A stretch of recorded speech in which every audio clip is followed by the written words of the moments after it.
안녕하세요, 여러분. 반갑습니다. 혹시 주변에 와, 정말 대단하다 싶은 어르신 안 계신가요?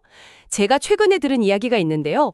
여든이 넘으신 박할머니 이야기예요. 근데 이분이 스마트폰을 배우신 지 석 달 만에요, 글쎄. 손주랑 영상통화는 뭐 기본이고 인터넷 쇼핑까지 하신다는 거예요. 근데 더 놀라운 건요. 얼마 전에 치매 예방 검사를 받으셨는데 결과가 다른 또래분들보다 훨씬 좋게 나왔다는 겁니다. 정말 대단하죠? 근데 이런 이야기를 들으면 한편으로는 아이고 나는 아닌데 하시면서 나이가 들면 뭐 기억력 떨어지고 뇌가 늙는 건 당연한 거 아닌가? 뭐 이런 생각 드실 수도 있을 것 같아요. 솔직히 저도 가끔 뭘 가지러 갔다가 그냥 오고 그럴 때 있거든요. 네네, 맞아요. 그런데 말이죠. 최근 뇌과학 연구들을 보면요. 이런 생각에 아주 흥미로운 반론을 제기합니다. 우리 뇌가요, 90살에도 새로운 신경세포를 만들 수 있고 또 연결 방식을 바꿀 수 있다는 거예요. 네, 바로 뇌 가수성이라는 개념인데요. 뇌가소성. 네, 쉽게 말하면 뇌가 평생에 걸쳐서 변화하고 발전할 수 있는 그런 놀라운 능력을 가지고 있다는 뜻입니다. 고정된 게 아니라는 거죠. 와, 평생 발전할 수 있다니 정말 희망적인 소식인데요. 그래서 오늘은 바로 이 뇌의 놀라운 능력을 우리가 어떻게 활용할 수 있을지, 그래서 어떻게 하면 뇌 건강을 딱 지키고 기억력이나 집중력을 실제로 좀 향상시킬 수 있을지 아주 구체적이고 실용적인 방법들을 함께 깊이 파헤쳐 보려고 합니다. 아마 끝까지 들어보시면 정말 도움된다 하실 거예요. 꼭 함께 해주세요. 자, 그럼 지금 좋아요 한번 꼭 눌러주시고요. 구독 버튼도 잊지 말고 눌러주시면 정말 큰 힘이 되겠습니다. 그럼 먼저 우리나라 시니어분들의 뇌 건강, 현재 상황이 어떤지 간단하게 한번 짚어볼까요? 통계청 연구 결과를 보면요. 65세 이상 어르신 10분 중에 한 분이 치매를 앓고 계시다고 해요. 네, 그 수치만 봐도 좀 마음이 무거운데요. 그렇죠. 근데 이게 다가 아니죠. 치매 전 단계라고 볼 수 있는 그 경도 인지장애까지 포함하면 그 수가 훨씬 더 늘어난다고 합니다. 네, 맞습니다. 여기서 경도 인지장애라는 게 뭐 일상생활에 당장 큰 문제가 있는 건 아니지만요. 기억력이나 다른 생각하는 능력, 즉 인지 기능이 같은 나이나 학력 수준의 다른 분들에 비해 좀 떨어져 있는 상태를 말해요. 이게 중요한 이유는 나중에 치매로 진행될 가능성이 좀 더 높기 때문에 미리 관심을 가지고 관리해야 하는 단계라는 거죠. 하지만 여기서 정말 강조하고 싶은 점은요. 이런 뇌기능 저하가 뭐 피할 수 없는 운명 같은 게 아니라는 겁니다. 상당 부분은요. 우리가 어떻게 생활하느냐, 또 얼마나 뇌를 꾸준히 사용하느냐에 따라서 충분히 예방하거나 적어도 그 진행 속도를 늦출 수 있다는 거예요. 예방이 가능하다 이 말씀이시군요. 그렇죠. 물론 예방이라는 말이 뭐 완벽하게 막아준다는 뜻은 아니겠지만요. 분명히 우리가 적극적으로 노력하고 관리할 여지가 아주 크다는 그런 희망적인 메시지라고 생각합니다. 네, 관리할 여지가 크다는 말씀 정말 중요한 포인트 같습니다. 사실 많은 분들이 일상에서 아까 저처럼 내가 지금 뭘 가지러 부엌에 왔더라? 하고 이렇게 돌아서거나 아니면 분명히 아는 사람인데 이름이 뭐였더라? 하고 입가에서만 맴도는 경험 다들 있으시잖아요. 네, 흔하죠. 아주 흔합니다. 그리고 뭐 새로운 기계 사용법 배우는 거 예전에는 금방 했는데 요즘은 영 어렵게 느껴지고 그럴 때마다 그냥 에휴 나이 들어서 그래 하고 넘어가기 쉬운데 물론 뭐 노화에 따른 자연스러운 변화도 있겠죠. 하지만 이걸 그냥 나이 탓하고 방치하는 거랑 그래서 뭔가 좀 해보려고 적극적으로 뇌를 자극하고 관리하는 것은 나중에 정말 큰 차이를 만들 수 있다는 거죠. 맞습니다. 그 차이가 생각보다 큽니다. 실제로 이건 뒷받침하는 연구 결과도 있는데요. 서울대학교 의과대학 연구팀에서 진행한 연구를 보면 60세 이상 어르신들을 대상으로 6달 동안, 그러니까 반년이죠. 꾸준히 두뇌 훈련 프로그램을 진행했대요. 네, 그 연구 저도 봤습니다. 그랬더니 결과가 아주 놀랍더라고요. 참여하신 분들의 기억력이 평균적으로 15%나 향상됐고요. 집중력은 무려 12%나 좋아졌다는 결과가 나왔습니다. 네, 그 15%, 12% 이게 그냥 숫자로만 들리면 뭐 얼마나 되겠어 싶을 수도 있는데요. 이걸 실제 생활에 한번 대입해보면 그 의미가 확 와닿습니다. 예를 들어서 장 보러 갈 때 목욕을 15%덜 잊어버리게 된다거나 아니면 가족들하고 대화할 때 12% 정도 더 오랫동안 이야기에 집중할 수 있게 된다는 거잖아요. 이건 정말 삶의 질에 큰 변화를 줄 수 있는 수치거든요. 그렇게 생각하니 정말 크게 느껴지네요. 그렇죠. 이 연구는 결국 나이가 들어도 우리 뇌는 훈련에 반응하고 또 적극적인 뇌 관리라는 게 그냥 하는 말이 아니라 실제로 눈에 보이는 효과를 가져온다는 걸 아주 명확하게 보여주는 사례입니다. 그러니까 나이 탓이라는 생각 뒤에 그냥 머물러 계실 게 아니라 아, 지금이라도 뭔가 시작하면 달라질 수 있구나 하는 그런 강력한 동기부여가 될 수 있다고 봅니다. 맞아요. 동기부여. 좋습니다. 그럼 실제 사례를 좀 더 들어보면 더 와닿을 것 같은데요. 자, 이런 이야기 한번 들어보실래요? 67살이신 김영희님께서 이런 고민을 보내주셨어요. 제가요, 장을 보러 가면 뭘 사려고 했는지 자꾸 잊어버려요. 그래서 메모를 꼭 하거든요. 근데 그 메모지를 어디다 뒀는지 또 잊어버려요. 그래서 결국 며느리한테 자꾸 전화해서 얘 그거 뭐 사야 한다고 했지? 그러고 물어보는데 이것도 한두 번이지 미안하고 저 자신도 너무 답답합니다. 이러다가 정말 치매가 오는 건 아닌지 너무 걱정이 돼요. 아, 김영희님 같은 고민 정말 주변에서 많이 듣습니다. 저도 상담하다 보면 비슷한 말씀 많이 하시거든요. 여기서 아까 잠깐 말씀드렸던 그 단순 건망증하고 초기 치매 증상을 구별하는 게 좀 중요한데요. 네, 그게 어떻게 다른가요? 가장 핵심적인 차이는 힌트에 대한 반응이에요. 건망증은요, 본인이 뭘 잊어버렸다는 사실 자체는 알아요. 그래서 누가 옆에서 아까 냉장고 문 열어보셨잖아요 라던가 어제 저녁에 우유 다 떨어졌다고 하셨잖아요 같은 힌트를 슬쩍 주면 아, 맞다. 우유 사려고 했지 하고 기억을 딱 해냅니다. 아, 힌트를 주면 기억이 나는군요. 그렇죠. 그런데 만약 치매가 좀 진행 중이라면 힌트를 줘도 그 사건 자체나 정보가 아예 머릿속에서 사라진 것처럼 잘 떠올리지 못하는 경우가 많습니다. 내가 언제 냉장고를 열어봤다고 이런 식으로요. 그렇군요. 그럼 김영희님 경우는 어떨까요? 김영희님의 경우는 메모를 하셨다는 걸 기억하고 또 며느리님께 물어보면 뭘 사야 할지 아실 가능성이 높아 보이거든요. 이건 전형적인 단순 건망증에 가깝다고 볼 수 있고요. 너무 크게 걱정하시기보다는 오늘 저희가 이야기 나눌 두뇌 훈련 같은 걸 통해서 충분히 개선될 가능성이 높습니다. 아, 다행이네요. 힌트를 줬을 때 기억을 되살릴 수 있느냐 없느냐 이게 아주 중요한 기준점이 되겠군요. 좋습니다. 다음 사연도 한번 들어볼까요? 이번엔 71살이신 박철수님의 이야기입니다. 제가 정년퇴직하고 나서 집에 있는 시간이 많아지니까요. 이상하게 머리가 점점 굳는 것 같은 느낌이 듭니다. 예전에는 회사에서 꽤 복잡한 업무도 잘 처리했었는데 요즘은 뭐 손주 용돈 주는 거 간단히 계산하는 것도 암산이 잘 안 돼요. 뭔가 새로운 걸 좀 배우고 싶다는 생각은 드는데 이 나이에 내가 뭘 할 수 있을까 싶어서 시작하기가 영 망설여집니다. 아, 박철수님 사연. 이것도 정말 많은 은퇴하신 분들이 공감하실 만한 이야기입니다. 직장 생활을 할 때는 끊임없이 새로운 정보에 노출되고 문제를 해결해야 하고 사람들과 소통해야 하잖아요. 그렇죠. 매일매일이 도전이죠. 네, 그런 지적인 자극이나 문제 해결 요구가 퇴직 후에는 아무래도 확 줄어들게 되죠. 그러다 보면 뇌 활동량이 자연스럽게 감소하면서 머리가 굳는 것 같다고 느끼시는 경우가 많아요. 여기서 흥미로운 점은요, 이게 반드시 뇌 기능이 영구적으로 쇠퇴했다, 이걸 의미하는 건 아니라는 겁니다. 아, 그런가요? 네, 오히려 그동안 바빠서 못했던 새로운 학습이나 취미 활동 같은 걸 통해서 뇌를 다시 활성화시킬 수 있는 좋은 기회로 삼을 수도 있다는 거죠. 은퇴라는 게 어떤 면에서는 뇌 건강 관리의 새로운 시작점이 될 수도 있는 거예요. 중요한 건 이 나이에 뭘 해? 라는 생각 대신에 그럼 뭘 한번 해볼까? 하고 질문을 바꿔보는 태도라고 생각합니다. 와, 은퇴가 새로운 시작점이 될 수 있다. 정말 멋진 관점이네요. 듣고 계신 여러분 중에도 아마 비슷한 경험이나 고민 가지고 계신 분들 꽤 많으실 것 같습니다. 공감이 많이 되네요.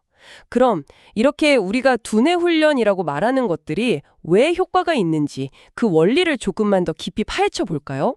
흔히들 뇌를 근육에 비유하잖아요. 운동하면 근육이 막 단단해지고 커지듯이 뇌도 쓰면 쓸수록 좋아진다. 뭐 이런 얘기 많이 하죠. 네, 그 비유가 아주 직관적이고 이해하기 쉽죠. 물론 뇌가 운동한다고 근육처럼 막 울퉁불퉁 커지는 건 아니지만요. 원리는 비슷합니다. 근육이 운동을 통해 근섬유가 굵어지고 강해지는 것처럼 뇌는 학습이나 경험을 통해서 신경세포들 사이의 연결, 즉 시냅스가 더 많아지거나 기존 연결이 더 효율적으로 더 튼튼하게 강화됩니다. 아, 연결이 강화되는군요. 네, 이게 바로 아까 말씀드린 신경 가소성의 핵심입니다. 우리가 뭔가 새로운 걸 배우거나 어떤 기술을 반복적으로 연습할 때 그 활동과 관련된 뇌 영역의 신경세포들 사이에는 새로운 연결 통로가 생겨나거나 아니면 이미 있던 통로가 더 넓고 빨라지는 거예요. 비유하자면 처음에는 잘 안 다니는 좁은 시골 오솔길이었는데 자꾸 사람들이 다니고 차가 다니면서 넓고 빠른 고속도로처럼 변하는 것과 비슷하다고 할 수 있습니다. 와, 고속도로 비유 귀에 쏙쏙 들어오는데요. 중요한 건요, 이 과정이 젊었을 때, 한창 공부할 때만 활발하게 일어나는 게 아니라는 사실입니다. 여러 연구를 통해 밝혀졌듯이 이런 뇌의 변화 능력은 우리가 살아있는 동안, 즉 평생에 걸쳐서 계속 일어납니다. 90살에도 가능하다는 거죠. 와, 평생 뇌가 변하고 발전할 수 있다니. 이거 정말 몇 번을 들어도 희망적인 이야기네요. 그럼 구체적으로 이 두뇌 훈련이라는 것이 뇌를 어떻게 좋게 만드는 건지 좀 더 구체적인 이유들이 있을까요? 제가 듣기로는 한 3가지 정도 이유가 있다고 하던데요. 네, 맞습니다. 크게 3가지 메커니즘으로 설명할 수 있습니다. 첫째는 방금 말씀드린 신경회로 강화입니다. 특정 인지 기능, 예를 들어 기억력이나 집중력과 관련된 훈련을 반복하면 그 기능을 담당하는 뇌 속의 신경망 자체가 더 빠르고 효율적으로 작동하도록 구조적으로 변하는 겁니다. 고속도로가 뚫리는 거죠. 네, 신경회로 강화. 둘째는 예비 용량 확보 효과입니다. 이걸 좀 어려운 말로 인지적 예비능, Cognitive Reserve라고 하는데요. 다양한 종류의 두뇌 활동을 꾸준히 하면 뇌 안에 정보를 처리할 수 있는 여러 가지 대체 경로들이 만들어진다고 생각하시면 돼요. 대체 경로요? 네. 마치 어떤 도시의 도로망이 아직 잘 갖춰져 있어서 한 길이 공사 중이거나 막히더라도 다른 여러 길로 돌아서 목적지에 갈 수 있는 것처럼요. 우리 뇌도 이렇게 예비 용량이 충분하면 나중에 나이가 들거나 혹시 뇌 질환이 생기더라도 그 영향을 덜 받고 인지 기능을 더 잘 유지할 수 있게 되는 거죠. 일종의 뇌 보험을 들어두는 셈입니다. 와, 뇌보험이라니 비유가 정말 탁월하신데요. 그럼 마지막 3번째는 뭔가요? 마지막으로는 뇌혈류 개선 효과입니다. 우리가 머리를 쓰면, 즉 뇌 활동이 활발해지면 그 활동 부위로 가는 혈액의 흐름이 자연스럽게 증가합니다. 아, 피가 잘 통하게 되는군요. 그렇죠. 혈액순환이 좋아지면 뇌세포에 필요한 산소와 영양분이 더 원활하게 공급되겠죠. 그럼 뇌세포들이 최상의 컨디션에서 제 기능을 다할 수 있는 환경이 만들어지는 겁니다. 운동하면 몸의 혈액순환이 잘 되는 것과 비슷한 이치죠. 그렇군요. 신경회로 강화, 예비 용량 확보, 그리고 뇌혈류 개선까지. 네, 이 모든 것을 종합하면 결국은 아주 단순하지만 강력한 원리로 귀결됩니다. 바로 뇌는 사용하면 사용할수록 좋아진다는 거죠. 어떤 활동이든 간에 우리가 뇌를 적극적으로 사용하고 자극하는 것 자체가 뇌 건강을 위한 가장 확실한 투자라고 할 수 있습니다. 이야, 원리를 알고 나니 두뇌 훈련을 해야겠다는 생각이 더 확실해지는데요. 자, 그럼 이제 이론은 충분히 알았으니 가장 궁금해하실 부분이죠. 실전 훈련법으로 넘어가 보겠습니다. 집에서 아주 쉽고 재미있게 따라할 수 있는 것들을 준비했으니까요. 귀를 쫑긋 세우고 들어주세요. 먼저 우리 모두의 고민, 기억력 향상 훈련부터 시작해볼까요? 좋습니다. 첫 번째 방법은 연상결합 기법입니다. 이건 뭐냐면요. 매일 새로운 단어 몇 개, 예를 들어 하루 10개 정도를 정해서 외우는 건데요. 그냥 사과, 바나나, 포도 이렇게 무작정 달달 외우는 게 아니에요. 네, 그냥 외우면 금방 잊어버리죠. 그렇죠. 그게 아니라 그 단어를 자신의 개인적인 경험이나 아주 생생하고 구체적인 이미지와 연결시키는 겁니다.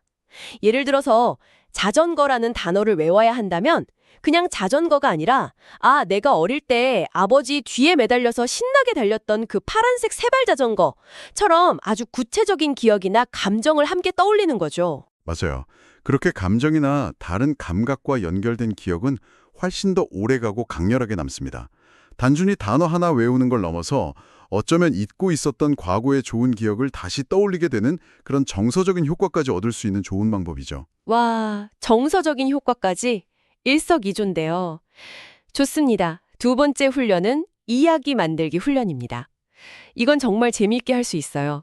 예를 들어서 전혀 연관 없어 보이는 단어 3개, 예를 들면 휴대폰, 강아지, 무지개 이렇게 3단어를 가지고 아주 짧은 이야기를 즉석에서 만들어 보는 거예요. 휴대폰, 강아지, 무지개. 어렵네요. 웃음.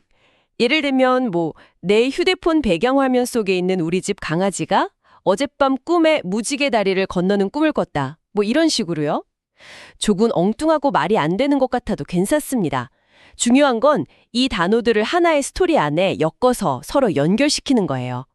이렇게 이야기를 입히면 그냥 흩어져 있는 단어들보다 훨씬 기억에 오래 남습니다. 네, 아주 좋은 훈련입니다. 이건 기억력뿐만 아니라 창의력이나 상상력도 함께 자극하는 효과가 있거든요. 꼭 단어가 아니라도요. 예를 들어 오늘 하루 동안 있었던 일 중에서 인상 깊었던 장면 서너 개를 뽑아서 그걸 가지고 짧은 이야기로 한번 엮어보는 것도 아주 좋은 연습이 될 수 있습니다. 아, 하루 일과를 이야기로. 그것도 좋겠네요.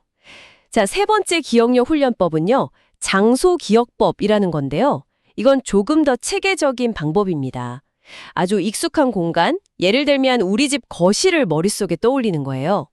그리고 외워야 할 목록, 예를 들어 장보기 목록에 사과, 우유, 휴지가 있다면 이걸 거실 안에 특정 장소에 놓아두는 상상을 하는 겁니다. 어떻게 놓아두나요? 예를 들어 빨간 사과가 소파 위에 굴러다니고 있고 우유팩이 TV 옆에 놓여 있고 두루마리 휴지가 현관문 앞에 쌓여 있다. 이런 식으로 아주 구체적이고 좀 기이하게 상상할수록 더 효과적이에요.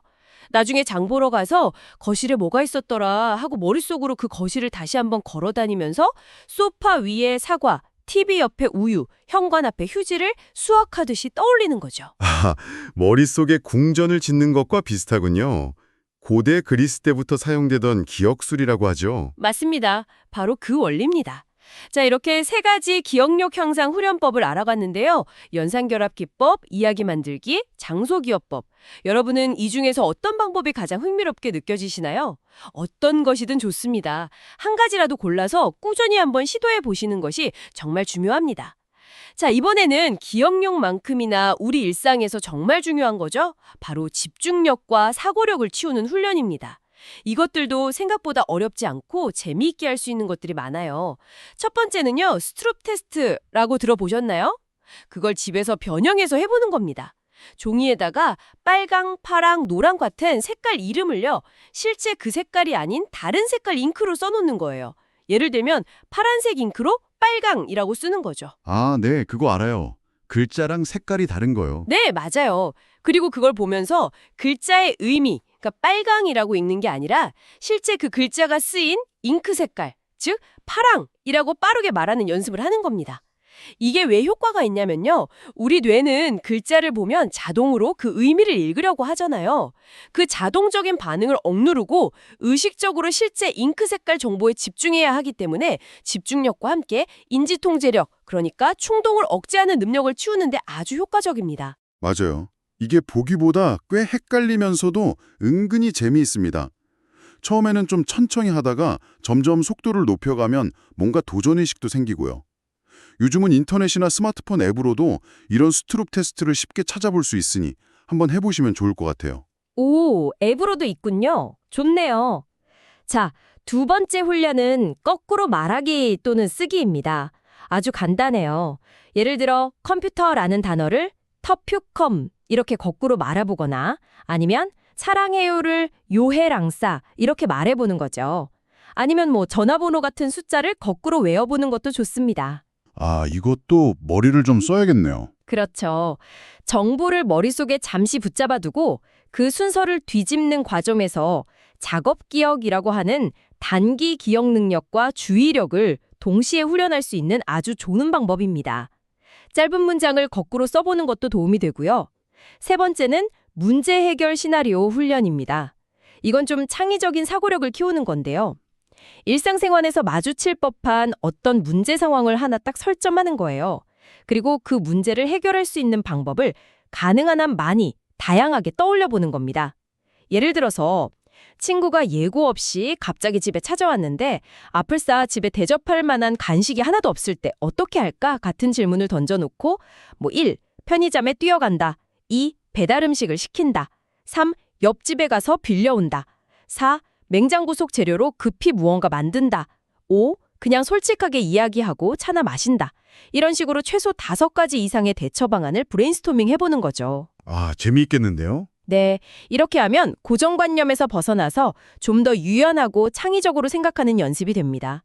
문제 해결 능력도 자연스럽게 길러지고요. 네, 좋은 훈련법들인들어 여기서 제가 꼭 좀 강조하고 싶은 점이 있습니다. 이런 훈련들을 할 때요, 너무 이걸 무슨 시험처럼 혹은 숙제처럼 여기지 않으셨으면 좋겠다는 거예요. 아, 시험처럼 여기지 말라. 네, 어떻게 하면 이 활동들을 좀 더 즐겁게, 뭐랄까, 게임처럼, 놀이처럼 할 수 있을까? 이걸 고민해보는 것이 오히려 더 중요합니다. 아, 나 이거 꼭 완벽하게 해내야 해 하는 그런 부담감은 오히려 스트레스가 될 수 있거든요. 아시다시피 스트레스는 뇌 기능에 아주 안 좋습니다. 그렇죠. 스트레스는 만병의 근원이죠. 맞습니다. 그러니까 조금 틀리거나 좀 서툴러도 괜찮습니다. 완벽함보다는 그냥 그 과정 자체를 즐기면서 꾸준히 하는 것이 핵심이에요. 내 뇌를 즐겁게 운동시킨다. 이런 가벼운 마음가짐으로 접근하시는 게 가장 중요하다고 말씀드리고 싶습니다. 뇌를 즐겁게 운동시킨다. 와, 정말 좋은 표현이네요. 맞아요. 뭐든지 즐겁게 해야 오래 할 수 있는 것 같습니다.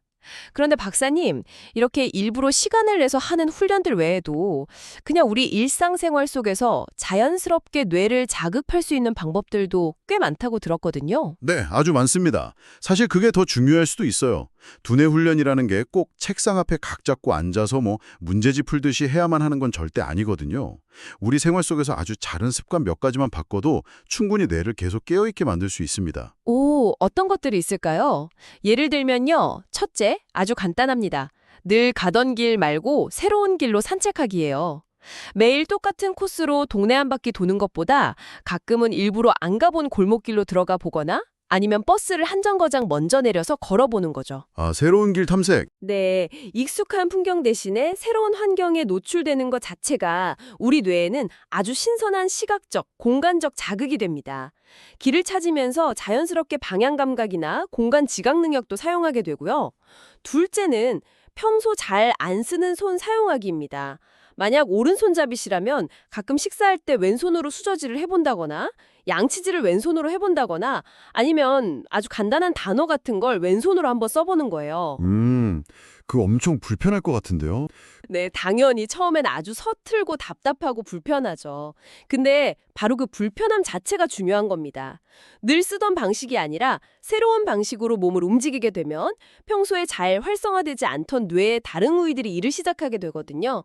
이것도 뇌에겐 아주 좋은 자극이 됩니다. 그러니까 글씨를 예쁘게 쓰려고 하거나 밥은 흘리지 않으려고 너무 애쓰지 마시고 그냥 내 뇌가 지금 새로운 운동을 하고 있구나 하고 즐기시는 게 좋습니다. 그렇군요. 불편함이 뇌 운동이다.